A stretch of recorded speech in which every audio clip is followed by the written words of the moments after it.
조선 22대 왕 정조는 1752년부터 1800년까지 48세 사망. 재위는 1776년부터 1800년까지 24세 즉위, 25년간 통치. 본명은 이산이다. 조선 후기 중흥기를 열었고 조선 500년간 세종과 함께 단 2명 대왕으로 불린 왕 중 한 명이다. 세종대왕이 아버지인 태종 이방원의 철저한 보호 아래 성군이 된 금수저라면 정조대왕은 아버지인 사도세자의 죽음과 정적인 노론의 압박하에서 온갖 암살 위험 시련과 고통을 견디고 자신의 위치를 잡고 나라를 부흥시킨 오뚜기 흙수저다. 1763년 11세 소론의 지지를 받던 아버지 사도세자. 장조가 반대파인 노론의 비난과 할아버지인 영조의 손에 의해 뒤주에 갇혀 죽는다.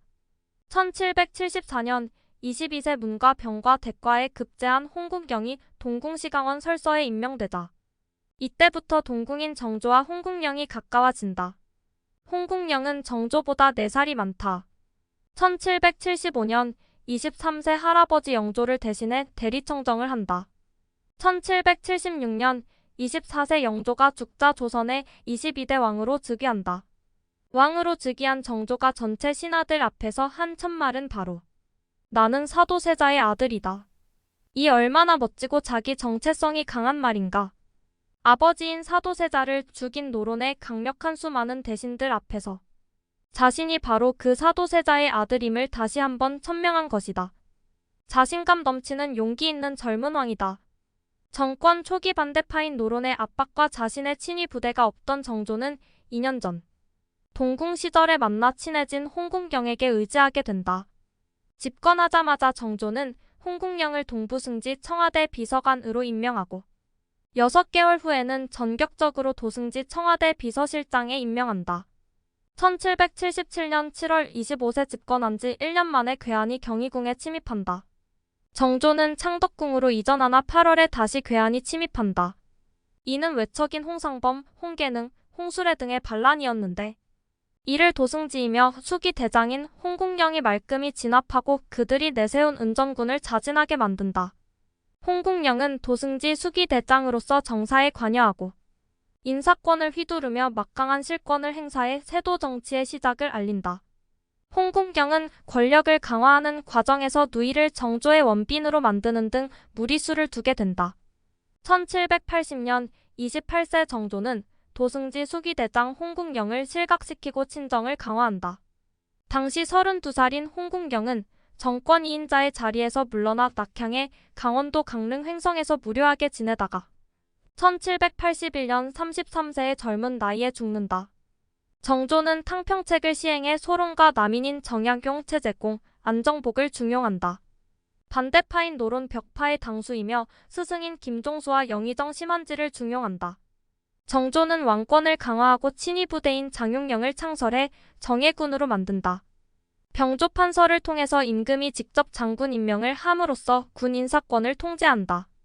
기존의 권신들과 외척들이 장악하던 오군령을 개편해 수어청과 총융청을 폐지한다.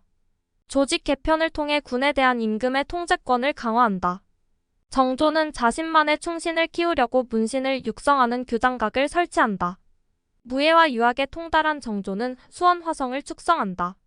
말년에 안동 김씨 김조순의 딸을 세자빈으로 책봉함으로써 세도 정치가 시작된다. 1795년 43세 사도세자묘를 수원으로 이전하면서 수원화성을 축조하고 모친인 해경궁 홍씨의 환갑 기념으로 수원으로 대규모 원행 행차를 하면서 수원에서 과거를 열고 대규모 장용령, 군대 행차 등 임금의 힘을 과시한다. 능행도에 나온다. 1800년 48세 종기가 등으로 퍼지고 피고름이 나온다. 수은 증기를 쐬는 연운방을 시행하나 치유가 안 되고 병세가 악화된다. 말년에는 미음도 못 먹게 되고 결국 승하한다. 그는 아버지 옆에 묻히고 싶어 했고 지금 화성의 윤건릉의 융릉에는 사도세자가 건릉에는 그의 아들인 정조가 묻혀있다. 독살설이 있다. 연운방수은 중독 사망설이 있다. 연운방을 주선한 사람이 야당인 노론 벽파의 심한지 이시수이고 그 배후에 정순왕후가 있다는 말이다. 정순왕후는 영조의 계비로 사도세자보다 10살이나 어리다. 정순왕후는 1745년부터 1805년까지 60세 사망. 손자인 정조보다 겨우 7살이 많을 뿐이다. 그녀는 정조 때 왕대비를 했고 정조와는 적잖은 대립을 한다. 1800년부터 1805년까지 55세부터 60세까지 증손자인 순조의 대왕대비로 어린 순조를 수렴 청정한다. 그녀는 기독교 탄압에 앞장선다. 정조 때 기득권층인 노론은 시파와 벽파로 갈라선다. 사도세자 장원세자의 죽음에 대해 안타깝게 여긴 게 노론 시파이고 집권 여당이 된다. 이들은 정조의 탕평책을 지지한다. 사도세자의 죽음을 당연히 여긴 게 노론 벽파가 되고 야당이 된다. 영린이란 무엇인가? 린이란 비늘을 말하고 역이란 반대로 거스린다는 말이다. 용의 턱 및 가슴에 거꾸로 난 비늘을 건드리면 군주임금의 노여움을 산다는 말이다. 여기서 노여워하는 군주임금은 1776년에 왕에 즉위한 정조대왕을 말한다. 영화 영린은 이재규 감독 작품이다. 정조대왕으로는 멋진 복근을 가진 현빈이 등장하고 그의 어머니 대비에는 김성령이 등장해 사도세자의 부인인 해경궁 홍씨 역을 맡는다. 할머니 왕대비 정순왕후에는 젊고 섹시한 한지민이 등장한다. 왕의 서고를 관리하는 내시인 상책을 맡아서 왕을 충성스럽게 보필하던 중 원래의 정체가 노론이 파견한 살수 암살자라는 것이 발각되는 갑수 역에는 정재영이 등장한다. 왕의 충실한 근위대장 홍군경 역에는 박성웅이 등장한다. 작은 일에도 최선을 다해야 한다. 최선을 다하면 정성스럽게 된다. 정성을 다하면 겉에 배어 나오고 겉에 배어 나오면 이내 밝아지고 밝아지면 남을 감동시키게 된다.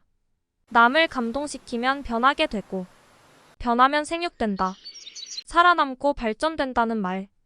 세상에는 지극 정성을 다하는 사람만이 나와 세상을 변하게 할 수 있는 것이다. 이 말은 중용 23장에 나오는 말인데 중용은 공자의 손자인 자사가 지은 책이다. 기득권 세력은 절대로 가지고 있는 권력을 내주려고 하지 않는다.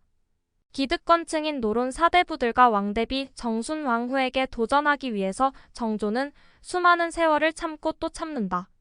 스스로 강해지기 위해서 독서하고 공부하고 운동하고 인맥을 쌓아가고 스스로의 실력을 키우면서 때를 기다린다. 살수 암살범 갑수는 정조가 용서해주고 살려준 데 대해서 감동하고 정조를 위해서 다시 왕궁으로 돌아와 상선 내시 우두머리 집에 숨겨진 노론의 비밀 문서 일기인명부 책자를 훔쳐다가 정조에게 갖다주는 과정에서 동생 을수의 칼에 죽는다.